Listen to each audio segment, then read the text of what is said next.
Indian National Lokdal party ही एक ऐसी party आज हरियाणा में जिसे चौधरी देवीलाल ने बनाया था। दिखाते हैं यहाँ की झलक। ये मुख्यालय है इनेलो का। 4 गालियां निकालता है हर आदमी की, बुरा हाल भट्टा बिठा दिया प्रदेश का। किसान का रखवाला कोई है तो वह बेसिंग चौटाला है। आज आप ऐसे दौर में हैं कि आपके पास एक ही विधायक है। चाहे 1 हो, चाहे 10 हो, चाहे 32 हो, चाहे 45 हो। चंद मछलियों को पकड़कर हाथ धोने से वो पाक पवित्र नहीं हो जाते। कांग्रेस वालों के अंदर तो वो उत्साह वो भरते हैं बेसिंग चौटाला। जब प्रदेश में घोटाला आ चुका है तो कितनी गिरफ्तारियां हुई, एक भी नहीं। वो कोई पार्टी का ये पारिवारिक नुकसान नहीं, सबसे ज्यादा नुकसान हरियाणा प्रदेश की जनता को हुआ है। तो किला उसी का होता है जो भेद लेता है। कि हमें एसआईटी का गठन करने के लिए मैं रिकमेंड कर रहा हूँ, आप मोहर लगाएं। उसको रातों रात एसईटी में बदल दिया। बाजी तो पलट गई। जो Indian National Lokdal party Chaudhary Devilal के उसूलों पर चलने वाली पार्टी है।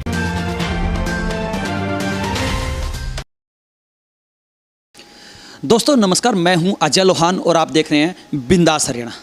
बिंदास हरियाणा की टीम आज पहुंची है चंडीगढ़ में इंडियन नेशनल लोकदल पार्टी के जो प्रदेश कार्यालय है वहां पर। आइए अब आपको दिखाते हैं यहाँ की झलक। आखिरकार कैसे काम होता है इनेलो पार्टी के कार्यालय में, कौन कौन यहाँ पे मौजूद रहता है, किस प्रकार की गतिविधियाँ चलती हैं। आइए ले चलते हैं आपको बिंदास हरियाणा पर, लाइव तस्वीरें आपको दिखाते हैं और यहाँ इन्हीं की जुबानी जानने की कोशिश करेंगे कि किस प्रकार का माहौल यहाँ पे रहता है। देखिए प्रवेश करते ही जननायक चौधरी देवीलाल की तस्वीरें यहाँ पे लगी है। सबसे पहले आपको ले चलते हैं मीडिया रूम के अंदर।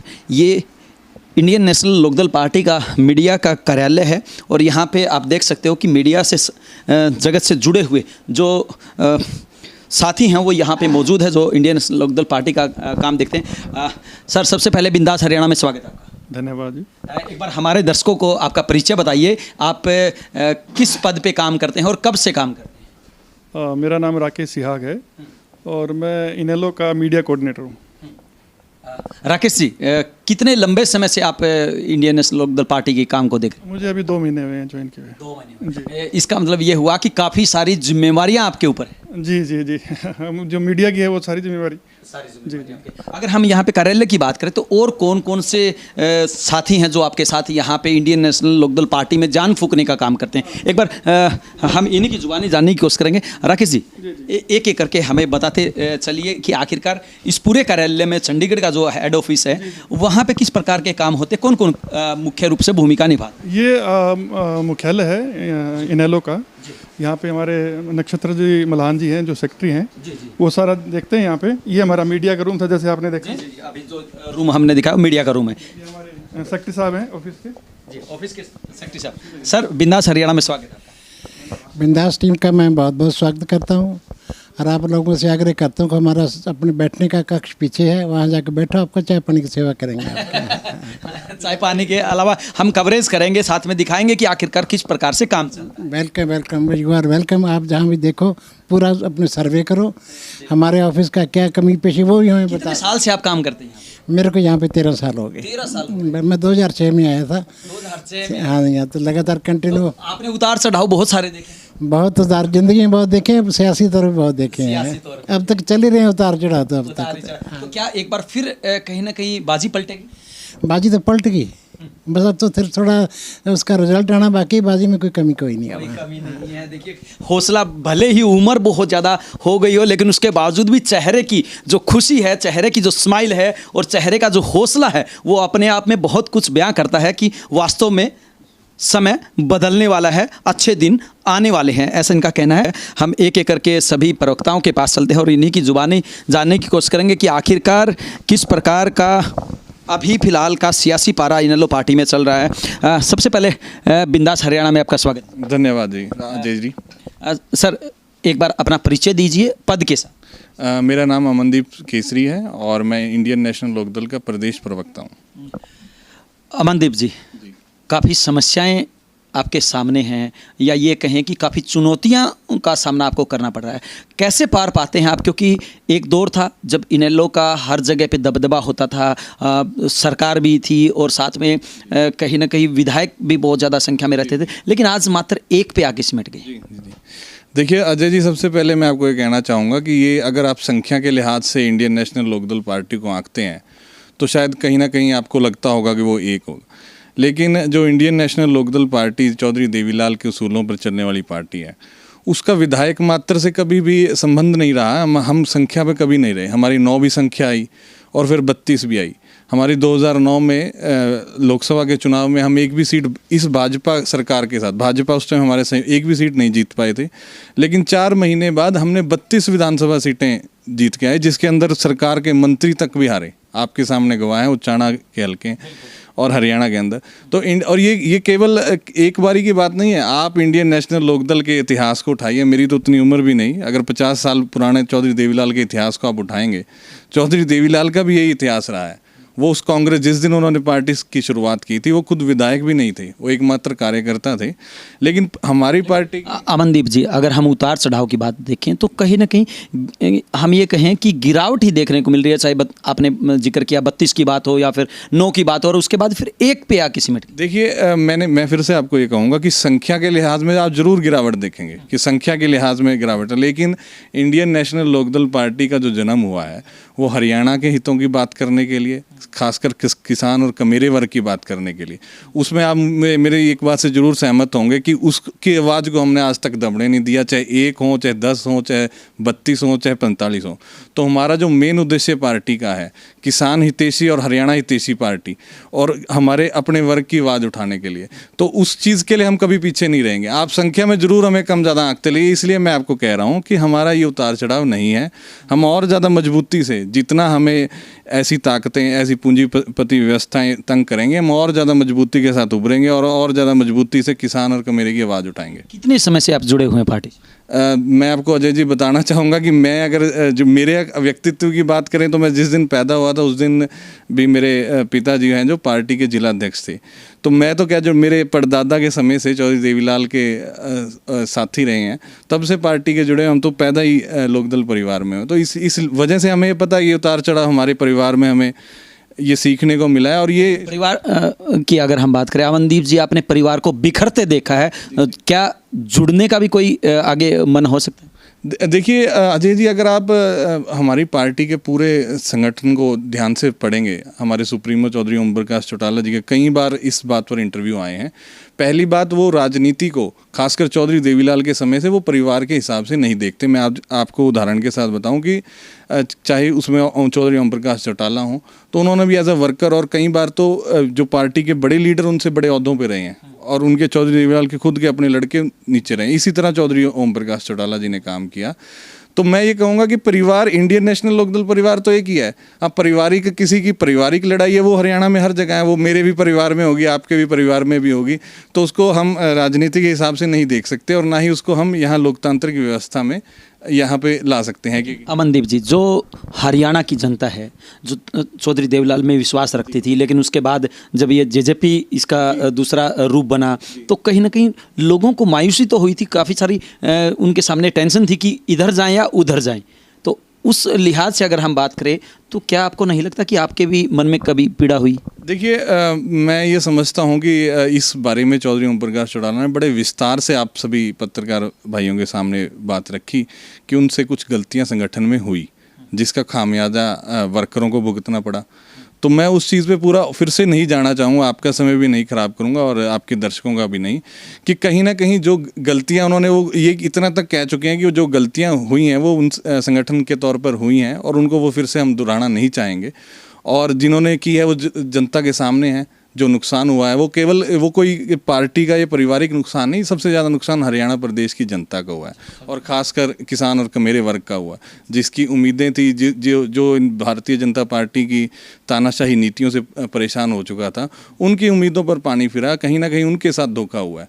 के साथ धोखा हुआ है। सभी बिंदास हरियाणा के दर्शकों को हम बता दें, अभी बिंदास हरियाणा की टीम पहुंची है चंडीगढ़ के अंदर। इंडियन नेशनल पार्टी का जो प्रदेश मुख्यालय है चंडीगढ़ के अंदर, वहां पर हम मौजूद है। आपको लाइव तस्वीरें दिखा रहे हैं कि आखिरकार इस पार्टी के अंदर जो मुख्यालय है वहां पे किस प्रकार का काम होता है, किस व्यक्ति की या किस पदाधिकारी की क्या ड्यूटियां रहती हैं, वो सब हम आपको तस्वीरें दिखा रहे हैं। ये देखिए तस्वीरें कहीं ना कहीं पुराना जो इतिहास है हरियाणा का ही नहीं बल्कि इंडियन नेशनल लोकदल पार्टी का जो इतिहास है उस इतिहास को बयां करती हुई काफ़ी सारी तस्वीरें आप यहाँ पे इस पार्टी कार्यालय में देख सकते हैं। हमारे साथ और भी साथी मौजूद है।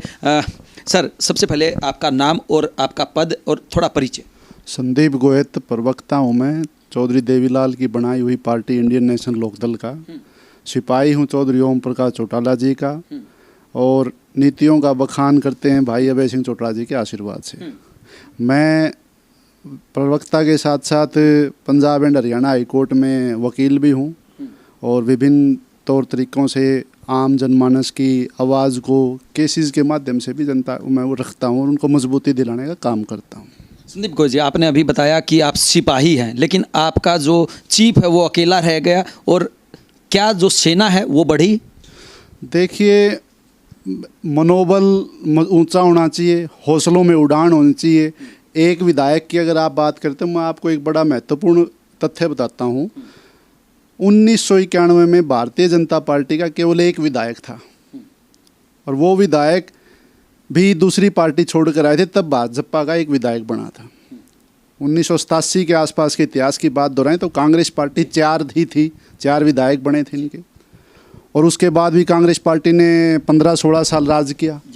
तो 15-16 साल तक अगर एक पार्टी जो 4 विधायक से आ सकती है, और इतने 30 साल में 16 साल वो क्लेम कर गए, तो आप चौधरी देवीलाल का लगाया पौधा है ये आम आदमी की, किसान की, मजदूर की आवाज़ को उठा रहा है। और आप ये देखिए, कोरोना के इस काल में चौधरी देवीलाल के सिद्धांतों को मजबूती देते हुए चौधरी अभय सिंह चौटाला अपनी जान की परवाह न करते हुए भी किसान जो आज लूटा हुआ दिखाई दे रहा था मंडियों में, उसकी फसल को खरीदने वाला कोई नहीं था, उसको किसान असमंजस में था, मेरे 2 किलो अनाज खरीदा जाएगा या 2 क्विंटल खरीदा जाएगा, उसको पेमेंट कब मिलेगी। उनके हकूक़ के लिए चौधरी अभय सिंह चौटाला जी पूरे हरियाणा के अंदर दमखम के साथ हर मंडी का दौरा किया। किसान को उसकी जब तक एक पैसे की अदायगी नहीं हो जाती, बात को हर बार उठाया गया, सरकार को झुकने पर मजबूर कर दिया गया। सरकार को इतना मजबूर कर दिया, जो सरकार चाहती थी किसान की पेमेंट हम बहुत दिनों के बाद देंगे, लेकिन सरकार को इतना झुका दिया कि उसको एक पीरियड के अंदर अंदर उस किसानों की पेमेंट उनको देनी पड़ी। और एक बड़ी बात, लॉकडाउन के दौरान जो प्रदेश में 8-9 घोटाले हुए,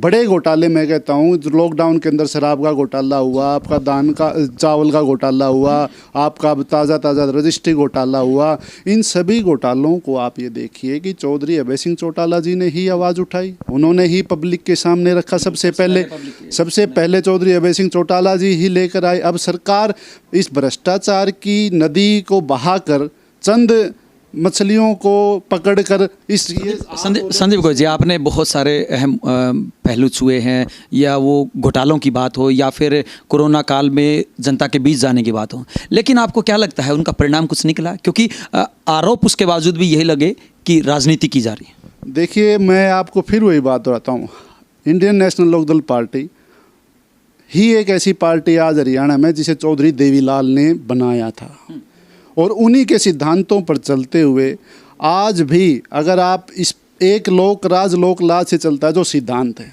चौधरी अभय सिंह चौटाला जी ने जनता की आवाज़, जनता की बात, जनता के मन की बात आप पत्रकार साथी बंधुओं के माध्यम से जनता के बीच में रखी। हम ना तो मन की बात अपने हिसाब से करते हैं, ना हम धन लेकर कहीं बात रखते हैं। गोयल जी, आप मीडिया के सामने हर रोज़ आते हैं, और सोशल मीडिया के माध्यम से भी अपने खुद के फेसबुक अकाउंट के माध्यम से भी प्रचार करते हैं अभय ही सत्य है, तो क्या पूरा प्रदेश असत्य है? नहीं, इसको कौन कहता है कि पूरा प्रदेश असत्य है? क्या अंतर आप बताना चाहते हैं? जी, मैं नेतृत्व क्षमता की बात करता हूँ, नेतृत्व के अंदर जो विशेषता होती है उसकी बात करता हूँ। पिछले कुछ दिनों जिस प्रकार से चौधरी अभय सिंह चौटाला जी के बारे में विभिन्न प्रकार का दुष्प्रचार कुछ विपक्षी पार्टियों के इशारे पर कुछ लोगों ने किया, उस चीज़ पे एक स्पष्ट आज जनता को संदेश लग गया। ये मैं नहीं कह रहा, ये आप नहीं कह रहे, ये पूरा हरियाणा कह रहा है कि आज अभय ही सत्य है, अभय ही किसान के साथ खड़ा है, अभय ही जुबान का धनी है। अभय है तो किसान निर्भय है, किसान का रखवाला कोई है तो वो अभय सिंह चौटाला है। लेकिन संदीप जी, उसके बावजूद भी समस्याएं किसानों की अगर हम बात करें जो कि त्यों हैं, उनको चाहे फसलों के भाव देने की बात हो या फिर घोटालों की बात हो, समस्या ज्यों की त्यों बनी हुई है। और जब हमने अगर हम सरकार के मुखियाओं की बात करें, हमने उनसे जब बात की तो उनका कहना है कि पहले की सरकारों में, चाहे वो कांग्रेस पार्टी की बात हो या दूसरी पार्टियों की बात हो, उन पार्टियों में नेता घोटालों में शामिल होते थे, लेकिन अब के लिए खुशी की बात यह कि कोई नेता शामिल नहीं है। इसका मतलब ये हुआ कि घोटाले होते रहें, बस नेता का नाम ना। देखिए, यहाँ आपने विस्तार से जिस प्रकार सवालात किए, मैं उसका उत्तर बताना चाहूँगा। पहली बात घोटालों की, सरकार मान तो गई घोटाला हुआ है, बिल्कुल, ये स्वीकार तो किया। तो घोटाला हुआ है, तो अब बात आती है जांच की। मैं पहले कह चुका हूँ कि भ्रष्टाचार की नदी बहा दी, चंद मछलियों को पकड़कर हाथ धोने से वो पाक पवित्र नहीं हो जाते, जब तक बड़े मगरमच्छों तक की जांच नहीं हो जाती। आपने अजय जी देखा होगा, पिछले शराब घोटाला के अंदर भी इन्होंने कहा कि हम जांच करवा देंगे। मैं वकील हूँ, कानून की दृष्टि से भी मैं इस घोटाले को देख रहा था। FIR दर्ज हो चुकी थी, FIR दर्ज हो चुकी, तो उसमें सबसे पहले या तो SIT बनाई जाए या उसको CBI के हवाले दे दिया जाए। अगर प्रदेश सरकार की जांच एजेंसी रामकुमार गौतम ने तो जो कमेटी बनाई थी, जो SIT बनाई थी, उसी पर सवाल उठा दिए थे। जी, SIT का नेतृत्व, SIT बनाने के लिए फाइल भेजी अनिल विज जी ने। फाइल के साथ साथ उन्होंने कहा कि हमें SIT का गठन करने के लिए मैं रिकमेंड कर रहा हूँ, आप मोहर लगाएं। उसको रातों रात SET में बदल दिया। SIT और SET जमीन आसमान का अंतर है। SIT में आप पुलिसिया तरीके से आप जांच पड़ताल कर सकते हैं, SET के अंदर आप एक आधिकारिक तौर पर, अफसरों के तौर पर कागज को जांच पड़ताल, फॉर्मेलिटी। अगर किसी अपराधी के पास कुछ दस्तावेज है, उससे आप फोर्सफुली रिकवर नहीं कर सकते। अगर किसी अपराधी के पास कुछ ऐसी चीज़ है जो इस शराब घोटाले को उजागर कर सकती है, उसको आप CRPC के प्रोविजन के तहत उसको आप अपने लपेटे में नहीं ले सकते। संदीप जी, कहीं वकील होने के नाते आप डरा तो नहीं रहे?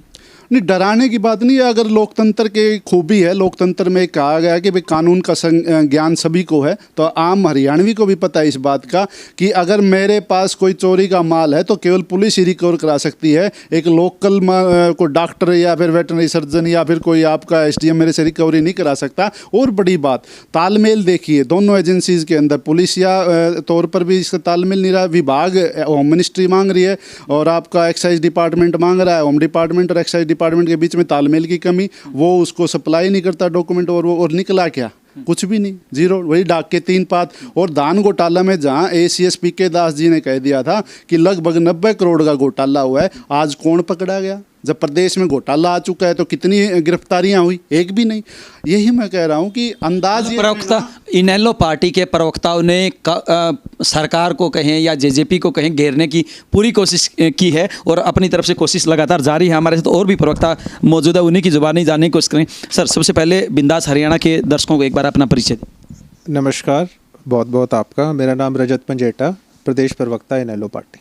रजत जी, ये कहा जाता है कि इनेलो पार्टी तो जाटों की पार्टी है, आप फिर कैसे एडजस्ट करवा रहे हैं? नहीं, ये बात बिल्कुल गलत है। चौधरी देवीलाल जी का शुरू से ये सोशल इंजीनियरिंग का फॉर्मूला रहा है। हमेशा गरीब, कमेरे और चाहे वो व्यापारी हो, सबकी पार्टी है और जात पात में पार्टी है बिल्कुल विश्वास नहीं रखती। अगर विश्वास रखती तो ऐसे नहीं पूरा BSP का पूरा एक जैसे संगठन और पूरा का पूरा काडर INLD में जो ज्वाइन किया है और जो पूरा मान सम्मान है, तो वो बिल्कुल हम उनसे कंधे से कंधा मिलाकर चलते हैं। वो हमारे भाई की तरह। और जात पात का नया जहर कोई प्रदेश में ही नहीं घुलने दें हम।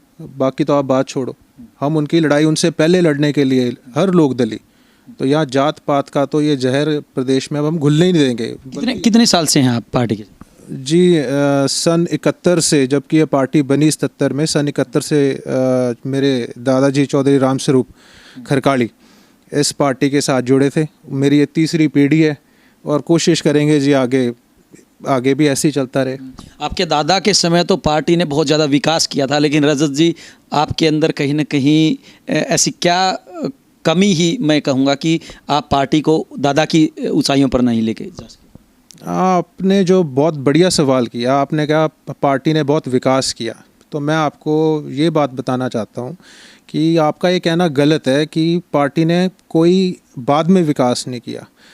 1999 से लेके 2005 तक, जबकि प्रदेश घाटे में चल रहा था, मौजूदा उसके बाद कांग्रेस आई, 60,000 करोड़ से भी 68,000 करोड़ के आसपास देश के ऊपर प्रदेश पे कर्जा चढ़ गया। उसके बाद आज की तारीख के अंदर भाजपा के राज में लगभग 2 लाख करोड़, अब शायद 180 हो गया होगा, जो अभी ताज़ा आंकड़े भी आए नहीं हैं, तो 1,80,000 करोड़ 1,80,000 करोड़ हर व्यक्ति के ऊपर जो कर्जा चढ़ा है, यानी उस हर व्यक्ति के ऊपर टैक्स का मार पड़ेगी, महंगाई का बोझ पड़ेगा, एक जो युवा जो है उसके ऊपर एक कितना प्रदेश पे बोझ है।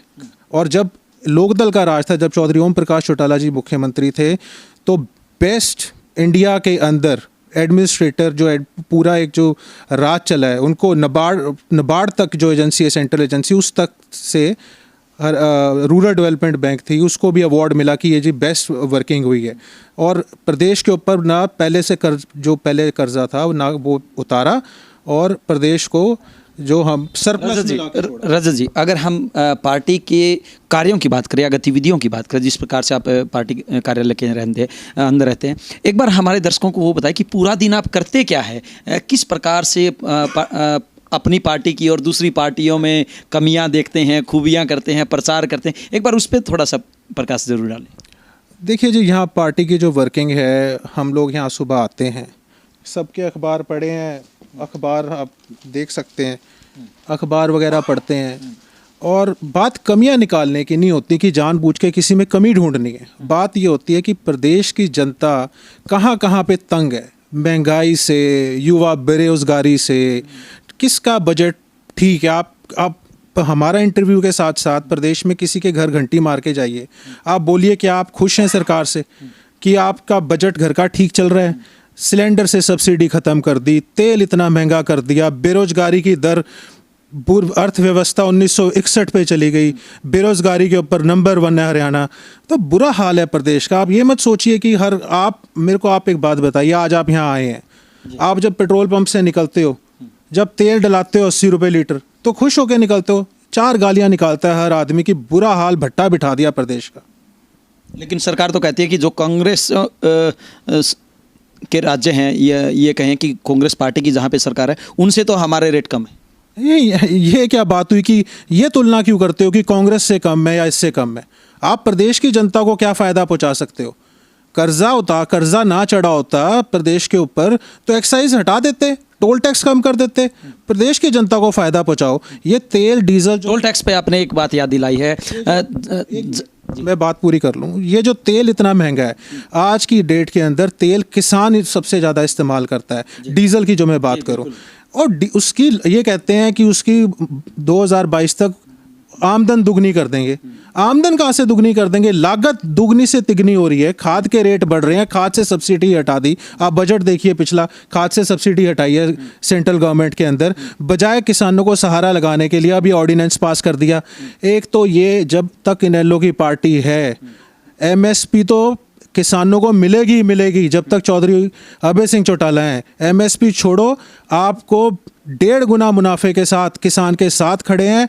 अगर ये मंडियां बंद करेंगे, हरियाणा में ना मंडी बंद होने देंगे, और किसान के साथ डट के मोर्चे पे, क्योंकि ये पार्टी किसानों की है, किसान का नहीं नुकसान होने देंगे कहीं के ऊपर। इस सरकार को करने दो जो करना है, जितनी परेशानी करनी है, कमियां नहीं है। ये तो लोग दुखी हैं, ये तो लोगों की हाय लगेगी इनको। लोग आहत हैं, जनता आहत है। जी बिल्कुल। रजत जी, अगर हम बड़ौदा उपचुनाव की बात करें तो बहुत नज़दीकी चुनाव होने वाला है, तो ऐसे में पार्टी के लिए आप कौन सी चुनौतियां देखते हैं? क्योंकि एक तरफ जहां कांग्रेस पार्टी का वो गढ़ रहा है, उससे पहले अगर हम बात करें इनेलो पार्टी का भी गढ़ रहा है, वहीं बीजेपी अब दावा कर रही है कि हम हर हाल में पहली बार यहाँ पे कमल खिलाएंगे। तो आपकी नज़र में किस प्रकार की गतिविधियां आपकी पार्टी की तरफ से वहाँ पे रहेंगी? ये भाजपा से तो बहुत लोग खुश होंगे जो भाजपा कमल खिलाएगी। भाजपा से तो बहुत खुश होंगे लोग। ये मेरा उल्टा आपसे ये तंज है ये मेरी तरफ से। भाजपा से लोग दुखी हैं, आप भाजपा को भूल जाइए। और रही बात कांग्रेस की, तो किला उसी का होता है जो भेद लेता है। हम चुनौती हैं, ठोक के छाती के अंदर मैदान के अंदर हैं, और पूरे कॉन्फिडेंस के साथ अंदर हैं। जितना काम चौधरी अभय सिंह चौटाला ने किसानों के लिए किया है, किसानों की आवाज़ उठाई है, क्या चौधरी अभय सिंह चौटाला को उनको ये डर नहीं था कि मुझे कोरोना हो जाएगा? वो जब किसान को आहत होते हुए, मरते हुए सड़क के ऊपर नहीं देख पाए, मंडियों में सबसे पहले चले गए, सरकार ने उनकी आवाज़ दबाने की कोशिश की, क्या दब गए वो?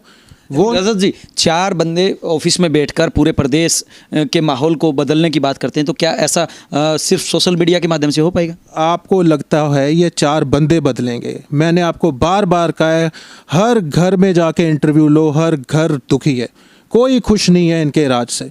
कर्मचारी परेशान है, बेरोज़गारी इतनी है, जॉब्स नहीं है, और बुरा हाल है जनता का। आपको ये लगता है कि ये बदलाव जनता लेके आती है हम, लेकिन हाँ, मुद्दे उठाना हमारा काम है, सतर्क रहना हमारा काम है, और हमारा लीडर जो सबसे पहले सबसे आगे हर मुद्दा उठाने के लिए हम मेरे भाई प्रवक्ता ने बताया, अगर कोई प्रदेश में कोई मुद्दे उठाता है, आम जनमानस के, आम जनता के कोई मुद्दे उठाता है, उनकी कोई आवाज़ उठाता है, तो चौधरी अभय सिंह चौटाला हैं।